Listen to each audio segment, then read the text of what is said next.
Hello friends, welcome back to my channel जिसका नाम है मैथमेटिक बाय इब्राहिम सर। और आज हम बात करने वाले हैं डिफरेंशियल इक्वेशन की। अच्छा, डिफरेंशियल इक्वेशन में आप लोग को पता रहेगा, डिफरेंशियल इक्वेशन में बहुत सारे टॉपिक है। तो डिफरेंशियल इक्वेशन में किसकी बात होने वाली है? Solution to differential equation. Differential equation में एक टॉपिक है सोल्यूशन टू डिफरेंशियल इक्वेशन। बोले तो डिफरेंशियल इक्वेशन को सॉल्व करना। आपको डिफरेंशियल इक्वेशन दिया जाएगा और उसको आपको सॉल्व करने का रहेगा। और डिफरेंशियल इक्वेशन में सॉल्व करने के बहुत सारे तरीके, एक वेरिएबल सेपरेबल फॉर्म है, reducible two variable separable form है, एग्जैक्ट डिफरेंशियल इक्वेशन है, लीनियर डिफरेंशियल इक्वेशन है, होमोजीनियस डिफरेंशियल इक्वेशन है। तो सोल्यूशन टू डिफरेंशियल इक्वेशन बोले तो डिफरेंशियल इक्वेशन को सॉल्व करना, और डिफरेंशियल इक्वेशन को सॉल्व करने के बहुत सारे तरीके हैं। तो आज का तरीका है हमारा होमोजीनियस डिफरेंशियल इक्वेशन। ये सोल्यूशन टू डिफरेंशियल इक्वेशन की पूरी के पूरी सीरीज बन गई। ऑलरेडी आपको देखोगे ना तो वीडियो अवेलेबल है, वेरिएबल सेपरेबल रिड्यूसेबल। तो आज हम सीखने वाले हैं डिफरेंशियल इक्वेशन में सोल्यूशन टू डिफरेंशियल इक्वेशन, और सोल्यूशन टू डिफरेंशियल इक्वेशन में होमोजीनियस डिफरेंशियल इक्वेशन। तो अगर कोई आपको पूछेगा what is homogeneous differential equation, तो आप बोल सकते हैं होमोजीनियस डिफरेंशियल इक्वेशन एक तरीका है, टेक्निक है डिफरेंशियल इक्वेशन को सॉल्व करने के लिए। समझ में आ गया? अच्छा, अभी थोड़ी देर पहले मैंने आपको बता दिया कि आपको क्वेश्चन में डिफरेंशियल इक्वेशन दिया जाएगा और उसको आपको सॉल्व करने का है। लेकिन प्रॉब्लम क्या है पता है ना, डिफरेंशियल इक्वेशन को सॉल्व करने के बहुत सारे तरीके हैं। अच्छा, जब भी क्वेश्चन आएगा ना, उन लोग ने ना ये मेथड मेंशन नहीं करता है कि किससे सॉल्व करना है। समझ में आ गया? जैसे आपको सिर्फ क्वेश्चन ऐसा आएगा, देखो, solve x dy minus y dx is equal to 0। देखो, ये डिफरेंशियल इक्वेशन है। कैसे पहचाना है? तो प्लीज, अगर कोई भी इक्वेशन में डेरिवेटिव के टर्म्स आते हैं ना, dy बाई dx वगैरह टर्म, तो उसको डिफरेंशियल इक्वेशन बोला जाता है। डिफरेंशियल इक्वेशन दिया है, इसको सॉल्व करना, यही टॉपिक को बोला जाता है सोल्यूशन टू डिफरेंशियल इक्वेशन। अब डिफरेंशियल इक्वेशन को सॉल्व करने के बहुत सारे तरीके, समझ में आ गया? तो कैसे पता चलेगा कि भाई डिफरेंशियल इक्वेशन को होमोजीनियस डिफरेंशियल इक्वेशन से सॉल्व करना है?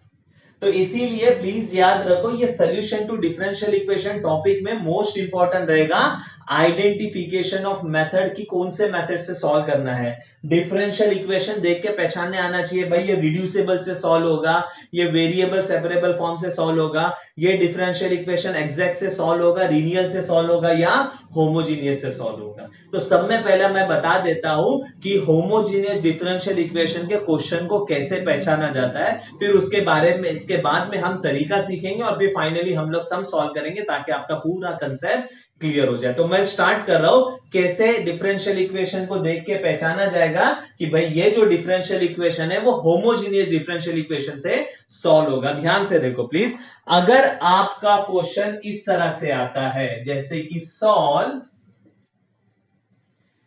dy by dx is equal to x square plus y square upon xy।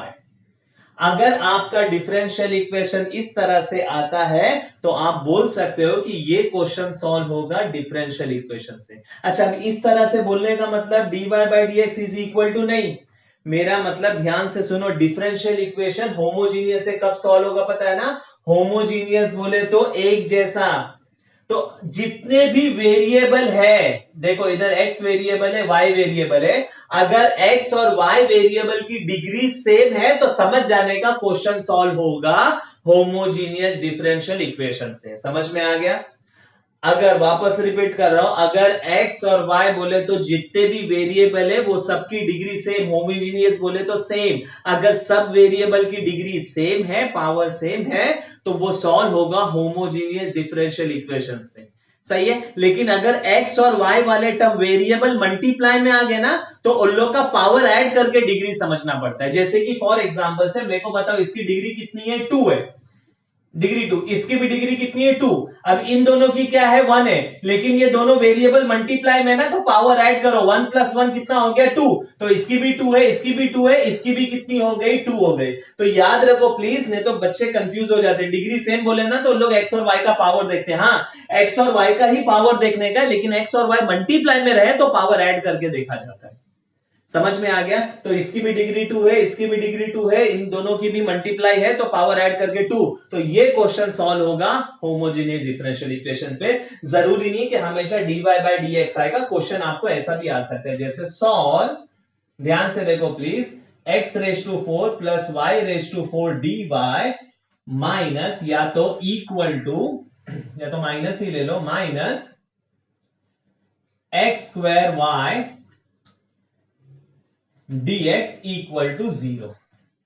अच्छा, सब में पहला देखो प्लीज, ये होमोजेनियस डिफरेंशियल इक्वेशन है या नहीं है?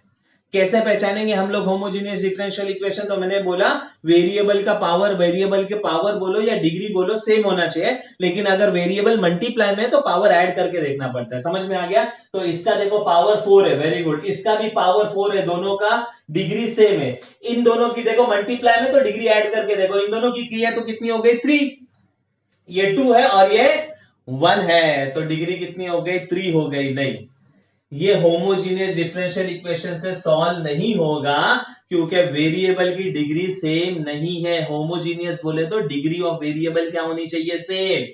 4 है, 4 है, मल्टीप्लाई में रहे तो ऐड करके भी 4 आना चाहिए था, अपना 3 आ रहा है, तो ये क्वेश्चन सॉल्व नहीं होगा। हाँ, कोई बोलता है सर अब देखो इसकी डिग्री कितनी है? 4 है, इसकी डिग्री 4 है, इसकी डिग्री कितनी है? इसकी 3, और ये 1, मल्टीप्लाई में तो पावर ऐड करो 4, तो इसकी भी 4 है, इसकी भी 4 है, इसकी भी 4।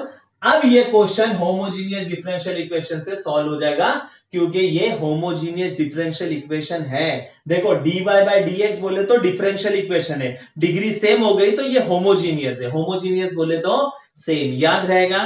पक्का? तो अभी हम लोग ने सीखे भाई डिफरेंशियल इक्वेशन कैसे पहचानेगा वो होमोजीनियस है या नहीं है। अगर ये होमोजीनियस है तो फिर इसको हम लोग सॉल्व कर सकते हैं। समझ में आ गया? पक्का? तो सॉल्यूशन देने के, डिफरेंशियल इक्वेशन को सॉल्व करने के बहुत सारे तरीके हम सीख रहे होमोजीनियस, और हमने सीखा कि होमोजीनियस डिफरेंशियल इक्वेशन को कैसे पहचानने का। वापस एक बार बता देता हूं, डिग्री ऑफ वेरिएबल क्या होनी चाहिए? सेम होनी चाहिए। समझ में आ गया? अगर वेरिएबल मल्टीप्लाई में है तो लोग की डिग्री ऐड करके देखना पड़ता है, जैसे कि ये केस में इसकी 3 है, इसकी 1 है, तो टोटल 4 हो गई, इसकी भी 4, इसकी भी 4 है, डिग्री सेम है बोले तो होमोजीनियस है, तो ये होमोजीनियस डिफरेंशियल इक्वेशन के तरीके से सॉल्व हो जाएगा। समझ में आ गया? आई होप आप लोग को समझ में आ गया है कि भाई होमोजीनियस डिफरेंशियल इक्वेशन कैसे पहचाना जाता है। अब हम इसका समझेंगे, इसको सॉल्व कैसे करते, तरीका क्या है, फिर एक बढ़िया सा एग्जांपल लेके हम लोग क्या करेंगे, सम भी सॉल्व करेंगे, ताकि आपका पूरा कंसेप्ट क्लियर हो जाए। मैं स्टार्ट कर रहा हूं होमोजीनियस डिफरेंशियल इक्वेशन को सॉल्व करने का तरीका। ध्यान से देखो प्लीज। डिफरेंशियल इक्वेशन पहचानने आ गया, अब हम समझेंगे उसको सॉल्व करने का तरीका। ध्यान से देखो प्लीज। देखो सॉल्व दिया हुआ है और आपको डिफरेंशियल इक्वेशन दिया गया है, सही है? हम लोग ने देख के पहचान लिए सारे वेरिएबल की डिग्री कितनी है? सेम है, तो ये होमोजीनियस है। अब होमोजीनियस को सॉल्व करने का तरीका बोले तो कैसा है पता है क्या? ये जो भी डिफरेंशियल इक्वेशन दिया हुआ है ना, इसको आपको सिंप्लीफाई करना है, और सिंप्लीफाई करने के बाद इसको कन्वर्ट करने का है वेरिएबल सेपरेबल फॉर्म में। समझ में आ गया? तरीका देखो क्या है होमोजीनियस डिफरेंशियल इक्वेशन को, तरीका क्या है? जो भी होमोजीनियस डिफरेंशियल इक्वेशन का क्वेश्चन होता है उसको आप सिंप्लीफाई करो और उसको कन्वर्ट करो वेरिएबल सेपरेबल फॉर्म में, और एक बार वेरिएबल सेपरेबल फॉर्म में कन्वर्ट हो गया तो वो तो सॉल्व करने के लिए आता है। अच्छा, जो बच्चों को वेरिएबल सेपरेबल फॉर्म नहीं आता है, प्लीज वो मेरी प्लेलिस्ट चेक करो, डिफरेंशियल इक्वेशन में आपको वेरिएबल सेपरेबल फॉर्म मिल जाएगा, और ये फॉर्म बहुत इंपॉर्टेंट है। प्लीज समझ में आ गया?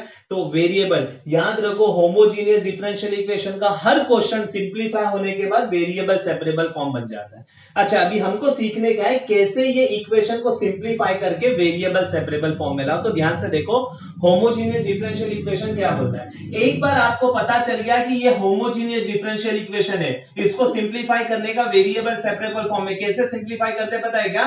नो मैटर डिग्री क्या है, 2 2 है, 3 3 है, एक बार डिग्री सेम है बोले तो ये होमोजीनियस है। और होमोजीनियस आपको पता चल गया, आप ध्यान से देखो क्या करने का पता है क्या? सब्स्टिट्यूट करने का, let y equal to vx। तरीका फिक्स्ड है होमोजीनियस डिफरेंशियल इक्वेशन का।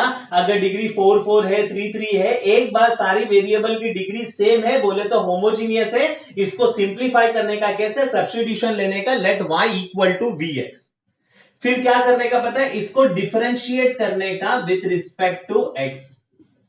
तो ये हो जाएगा dy by d x is equal to d by d x of v into x. अब जरा आप इसको डिफरेंशिएट कर दो, dy by d x is equal to, solve करो, u इंटू वी रूल से दो फंक्शन मल्टीप्लाई है, तो ये क्या हो जाएगा u d by d x of x plus x d by d x of v। तो फाइनली ये हो जाएगा dy by d x is equal to v, x का डेरिवेटिव 1 हो जाएगा, प्लस x, ये हो जाएगा dv बाय dx। तो finally dy by dx is equal to v plus x dv by dx। ये इंपॉर्टेंट है प्लीज, वापस मैं बता रहा हूं, एक बार आपको पता चल गया कि क्वेश्चन होमोजीनियस डिफरेंशियल इक्वेशन का है, उसको सॉल्व करने का तरीका सब्स्टिट्यूशन लिया जाता है y इक्वल टू vx, और इसके बाद में क्या करने का, डिफरेंशिएट करने का। अच्छा आप लोग याद रखो, अगर होमोजीनियस है ना, यही सब्स्टिट्यूशन है, y इक्वल टू vx। अब जब उसको आप डिफरेंशिएट करोगे ना, तो आंसर हमेशा यही आएगा, dy by d x is equal to v plus x dv by dx। तो आपने अगर इसको ना डिफरेंशिएट करके डायरेक्ट ये आंसर भी लिखा ना तो चलेगा, तो ये बाय हार्ट कर लेने का। जैसे हमेशा होमोजीनियस का क्वेश्चन है, लिखने का y equal to v x differentiating with respect to x, therefore क्या हो जाएगा, dy by dx is equal to v plus x dv by dx, क्योंकि हम लोग ने याद कर लिया। क्योंकि ये अगर सेम है, मैंने बोला ना डिग्री 3 3 हो 4 4 हो, डिग्री सेम है तो सब्स्टिट्यूशन फिक्स। अगर सब्स्टिट्यूशन यही है y equal to v x, तो हमेशा डेरिवेटिव यही आएगा y equal to v x का। तो ये सब करके बताने की जरूरत नहीं है, समझ में आ गया। ये है आपका x। अच्छा एक बार आपका dy बाई डी एक्स, अब क्या करने का पता है क्या, ये dy बाई डी एक्स की वैल्यू आप सब्स्टिट्यूट करने का क्वेश्चन में, देखो ये dy बाई डी एक्स के जगह पे ये वैल्यू डालने का, और y के जगह पे ये वैल्यू डालने का। बहुत आसान है तरीका, देखो substitute value of dy by d x and y in given equation. जैसे ही आप dy बाई डी एक्स की वैल्यू और y की वैल्यू डालोगे, ये क्वेश्चन बन जाएगा वेरिएबल सेपरेबल फॉर्म का। देखो dy बाई डी एक्स के जगह पे डाल रहा हूं v plus x dv by d x is equal to, देखो dy बाई डी एक्स के जगह पे ये वैल्यू डाला v plus x dv by d x. अब इधर जिधर भी क्या है y है, उसके जगह पे vx डालो, तो क्या होगा एक्स स्क्वायर प्लस y के जगह पे क्या डालूंगा vx, ये वाला vx, तो ये क्या होगा vx the whole square upon, नीचे देखो x, और y के जगह पे क्या डालूंगा vx। बहुत आसान है प्लीज, एक बार होमोजीनियस है, y equal to v x substitute करने का, डिफरेंशिएट करने का, ये आ गया y की वैल्यू और dy बाई डी एक्स की वैल्यू क्वेश्चन में डाल दो, आपका क्वेश्चन बन जाएगा वेरिएबल सेपरेबल फॉर्म। अब ये जो क्वेश्चन आ गया ना, ये क्वेश्चन बन गया वेरिएबल सेपरेबल फॉर्म। अच्छा आपको पता रहेगा वेरिएबल सेपरेबल फॉर्म बोले तो क्या पता है ना, वेरिएबल को सेपरेट करने का। इधर कौन से वेरिएबल है, x और v, y नहीं है, y तो सब्स्टिट्यूट हो गया ना, तो x और v है, तो x और v को क्या करने का, सेपरेट करने का और सॉल्व करने का। देखो कैसे किया जाता है प्लीज, बहुत आसान है। तो सब में पहला मैं थोड़ा सा सिंप्लीफाई कर रहा हूं, dv by d x is equal to x square plus, देखो ये स्क्वायर दोनों को जाएगा, v स्क्वायर एक्स स्क्वायर, नीचे देखो x into x, x square v। अच्छा इन दोनों में से एक्स स्क्वायर बाहर आ जाएगा, v plus x dv by d x is equal to x square बाहर आएगा, बचेगा 1 plus v square upon v, इधर एक्स स्क्वायर भी बचेगा, ये एक्स स्क्वायर क्या हो जाएगा, कैंसिल, बचेगा v plus x dv by d x is equal to 1 plus v square बोलो या v square plus 1 upon v। याद रखो वेरिएबल सेपरेबल फॉर्म बोले ना, तो वेरिएबल को सेपरेट करने का है, v और x को अलग अलग करने का, और v और x को अलग अलग करने के पहले dv और dx को अलग करना पड़ता है। तो मेरे को dx को इक्वल टू क्या इधर भेजने का है। देखो मैं एक शॉर्ट में वेरिएबल सेपरेबल बता देता हूं, अगर x dy minus y dx is equal to 0, ये वेरिएबल सेपरेबल बोले तो x और y को अलग करो, कैसे, पहले dv और dy और dx को अलग करते, देखो x dy इसको इक्वल टू के उधर भेजो y dx, d y d x अलग हो गया। अब y को ना इधर भेज दो, x को इधर भेज दो, y इधर आएगा तो 1 upon y d y is equal to 1 upon x d x. देखो इसको बोला जाता है वेरिएबल सेपरेबल। और एक बार y और x अलग आ गया ना, दोनों को क्या किया जाता है, इंटीग्रेट किया जाता है। तो ये हो जाएगा 1 अपॉन वाई डी वाई, ये हो जाएगा integration of 1 upon x d x. इसका आंसर आएगा लॉग वाई, इसका आंसर आएगा लॉग एक्स प्लस सी। देखो ये आंसर है। ये है तुम्हारा वेरिएबल सेपरेबल फॉर्म। तो वेरिएबल सेपरेबल फॉर्म में वेरिएबल को अलग करते हैं, y और x को अलग करते हैं, लेकिन y और x को अलग करने के लिए dy और dx को पहले अलग कर लो। तो इसमें हम लोग देखो, एक बार आप लोग ने dy बाई dx और y का वैल्यू डाल दिया ना, ये जो क्वेश्चन आ गया, ये आगे आपका वेरिएबल सेपरेबल फॉर्म बन जाता है। अब वेरिएबल सेपरेबल फॉर्म के लिए आपको पहला क्या करना है, dv और dx वाले टर्म को अलग करो। dv देखो ना, इधर पहले मैंने dy dx को अलग किया, फिर बाद में x और y।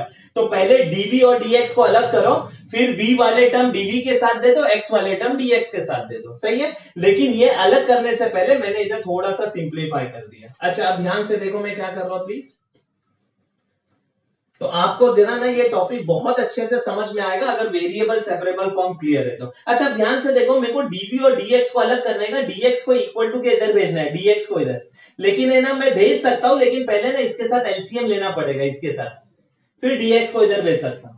तो थोड़ा सिंप्लीफाई करो ना, ये v को आप इक्वल टू के इधर भेज दो, v को इक्वल टू के। तो देखो x dv by dx is equal to v square plus 1 upon v, और जब ये v इक्वल टू के उधर जाएगा तो माइनस v हो जाएगा। देखो मेरा अल्टीमेट एम वेरिएबल सेपरेबल है, होमोजीनियस ने अपना काम कर दिया, सिंप्लीफाई किया, y और dy बाई dx की वैल्यू डाल दिया क्वेश्चन में, वो बन जाएगा वेरिएबल। वेरिएबल बोले तो dy और dx को अलग करो। तो मेरे को dv पहले इधर सिंप्लीफाई कर दिया, अब dx को अलग करने का था, लेकिन ये प्रॉब्लम दे रहा था v, इसके साथ एलसीएम लेना पड़ रहा था, तो पहले मैंने इधर भेज दिया। अच्छा अब इसको थोड़ा सिंप्लीफाई कर दो, x dv by dx is equal to देखो v स्क्वायर प्लस 1, ये इधर मल्टीप्लाई होगा तो minus v square upon v। देखो इधर आ गया तो v स्क्वायर हो, अब ये v स्क्वायर कट, तो x dv upon dx is equal to 1 upon v। अब आराम से dx को इक्वल टू के उधर भेज दो, देखो x dv is equal to 1 upon v dx। देखो भेज दिया। एक बार dv और dx अलग हो गया, अब x और v वाले टर्म अलग कर दो, v को इधर भेज दो, dv के साथ x को इधर भेजो, तो v dv इधर डिनोमिनेटर में इधर गया तो न्यूमरेटर, अब इधर क्या हो जाएगा मेरे को बता, ये इधर आएगा तो 1 अपॉन एक्स dx। एक बार dv देखो v और x अलग हो गए ना, मिक्स नहीं है, साथ में नहीं, अलग अलग। dv के साथ v आ गया, dx के साथ x आ गया, अब क्या करने का, इंटीग्रेटिंग ऑन बोथ साइड। तो ये हो जाएगा integration of v dv is equal to integration of 1 upon x dx। अब इन दोनों का इंटीग्रेशन ले लो, क्या आएगा, v square upon 2 equal to इसका आएगा log x, और दोनों क्या है, इनडेफिनेट, तो प्लस c। समझ में आ गया, और ये आंसर आ गया। बस एक छोटा सा प्रॉब्लम है, क्या पता है ना, क्वेश्चन कौन से फॉर्म में था, x और y के फॉर्म में, आंसर कौन से फॉर्म में दे रहा हूं, v और x, नहीं चलेगा, तो x और y के फॉर्म में चाहिए। तो इधर क्या करो, v का वैल्यू डालो, कहां से मिलेगा, देखो यहां से मिल जाएगा ना, इधर से v का वैल्यू, x इधर भेजो, therefore v is equal to क्या होता है, y बाय x। अब लास्ट में v का वैल्यू डालो, तो y by x the whole square upon 2 equal to log x plus c। ये है तुम्हारा रिक्वायर्ड सॉल्यूशन। इतना आसान है तुम्हारा होमोजीनियस डिफरेंशियल इक्वेशन। बस खाली सम पहचानना इंपॉर्टेंट है कि भाई ये होमोजीनियस है, substitution is fixed, y equal to vx। समझ में आ गया। और फिर इसको डिफरेंशिएट करने का, dy बाई dx की वैल्यू और y की वैल्यू सब्स्टिट्यूट कर दो, वेरिएबल सेपरेबल हो जाएगा। और वेरिएबल सेपरेबल फॉर्म कैसे करते हैं, dv और dx को अलग करने का, लेकिन उसके पहले जितना हो सके उतना सिंप्लीफाई करने का। सही है। बस एक दो मैं इंपॉर्टेंट पॉइंट आपको बता देता हूं, ध्यान से देखो। आपको होमोजीनियस में करना क्या पड़ता है पता है ना, dy बाई dx की वैल्यू इधर पुटअप करना पड़ता है। इसके लिए होमोजीनियस डिफरेंशियल इक्वेशन का क्वेश्चन ना dy अपॉन dx के फॉर्म में होना चाहिए। लेकिन कभी कभी उन लोग क्वेश्चन ऐसा दे देंगे आपको, कभी कभी ना उन लोग क्वेश्चन ऐसा दे देंगे, ये इरेज कर देता हूं आपको बताने के लिए। कभी कभी उन लोग आपको क्वेश्चन ऐसा देंगे, x raise to 4 plus y raise to 4 dy फिर minus x cube y dx ऐसा दे देंगे इक्वल टू 0। अब मेरे को देख के पता चल रहा है कि भाई ये होमोजीनियस है। कैसे? 4 है, इधर भी 4 है, देखो ये भी 4 है, ये भी 4 है, इन दोनों को पावर ऐड करेंगे तो 4 हो रहा है, ये होमोजीनियस है। लेकिन होमोजीनियस का क्वेश्चन हमेशा dy बाय dx के फॉर्म में चाहिए, नहीं है तो लेके आओ। कैसे? इसको इक्वल टू के अदर भेज दो, देखो x raise to 4 plus y raise to 4 dy is equal to क्या होगा, x क्यूब बाय dx। अब ये dx को इधर भेजो, इसको इधर भेजो, तो आपका क्वेश्चन ऐसे आएगा, देखो dy by dx is equal to x cube by upon x raise to 4 plus y raise to 4। देखो आ गया। अब अपना वही काम चालू करने का। एक बार आपको पता चल गया ना सबकी डिग्री क्या है, सेम है, तो इधर भी लेने का let y equal to vx, बाकी पूरा वो स्टेप वही प्रोसीजर से सॉल्व कर देने का। समझ में आ गया? पक्का। एक और एग्जांपल की बात करो तो कभी कभी क्वेश्चन ऐसा आएगा, dy by dx is equal to x plus y upon x minus y. देखो सबकी डिग्री सेम है, ये भी क्वेश्चन सॉल्व होगा होमोजीनियस डिफरेंशियल इक्वेशन। तो अलग अलग एग्जांपल बता रहा हूं। ये एग्जांपल 1, इसको आप लोग ट्राई कर सकते हो, 2 ये ट्राई कर सकते हो, 3। एक लास्ट बता रहा हूं, कभी कभी क्वेश्चन कैसा आ जाएगा पता है क्या, मैं इरेज नहीं कर रहा हूं, थोड़ा सा मैं ट्राई कर रहा हूं यही बताने के लिए। देखो इधर बता देता हूं मैं। एक फोर्थ एग्जांपल कभी कभी ऐसा आता, देखो e raise to x upon y plus e raise to x upon y, example ले रहा हूं प्लस 2 इक्वल टू 0, एग्जांपल ले रहा हूं प्लीज। तो अगर ऐसा है ना, x अपॉन वाई आया है या y अपॉन x आया है, ऐसा ये फॉर्म में आता है। कभी कभी ऐसा भी आता है log x अपॉन वाई, ऐसा x अपॉन वाई आया, कभी y अपॉन x आया, तो समझ जाने का ये भी होमोजीनियस है। और इसको सब्स्टिट्यूट कैसे करते पता है क्या, देखो x upon y equal to v बोला जाता है। x upon y equal to v, फिर x y को उधर भेजो v पर, देखो ऐसा। तो कभी कभी y इक्वल टू vx होता है, कभी कभी x इक्वल टू vy होता है। ज्यादातर केस में ये आता है y इक्वल टू vx, जैसे ये केस में y इक्वल टू vx, ये केस में y इक्वल टू vx, ये केस में y इक्वल टू vx। हाँ, अगर x अपॉन y दिया हुआ है तो x अपॉन y को v डालने का, फिर इसको उधर भेजो, तो इस तरह से सॉल्व होगा। फिर इसको डिफरेंशिएट करने का with respect to x, same तरीके से आगे बढ़ने का। अच्छा, कभी कभी ये उल्टा आ गया, y बाय x आ गया, y बाय x, तो वापस वही आएगा, y by x equal to v डालो, y इक्वल टू कितना हो जाएगा, vx। फिर वही तरीके से पूरा क्या पूरा प्रोसीजर है सॉल्व करने का। समझ में आ गया? पक्का याद रहेगा। लेकिन मैं आप लोगों से रिक्वेस्ट कर रहा हूं प्लीज, ये होमोजीनियस का सॉल्व करने का स्टेप इतना ही है, बस ये सब्स्टिट्यूट करो, dy बाय dx की वैल्यू निकालो। इधर एक बार आपने सब्स्टिट्यूट कर लिया, ये क्वेश्चन बन जाता है वेरिएबल सेपरेबल फॉर्म का। तो आपको प्लीज होमोजीनियस आएगा कब अच्छे से पता है क्या, अगर आपको वेरिएबल आता है क्या। समझ में आ गया? तो मेरा वीडियो अवेलेबल है, प्लीज आप उसको भी देखोगे तो आपका काम एकदम आसान हो जाएगा। समझ में आ गया? आई होप आपको ये पूरा टॉपिक समझ में आया, क्योंकि मैंने एकदम बेसिक से बताया कैसे क्वेश्चन पहचाना जाता है, सॉल्व करने का तरीका, एग्जाम्पल भी सॉल्व किए, थोड़े बहुत अलग अलग एग्जाम्पल भी हमने ध्यान दिया। अब ये सारी चीजें ध्यान में रखो, होमोजीनियस का हर क्वेश्चन आपको सॉल्व करने के लिए आ जाएगा। समझ में आ गया? तो मैं अलविदा लेता हूं, मैं मिलूंगा आपको नेक्स्ट लेक्चर में, नेक्स्ट वीडियो में कोई और टॉपिक के साथ। तब तक के लिए bye, thank you, take care.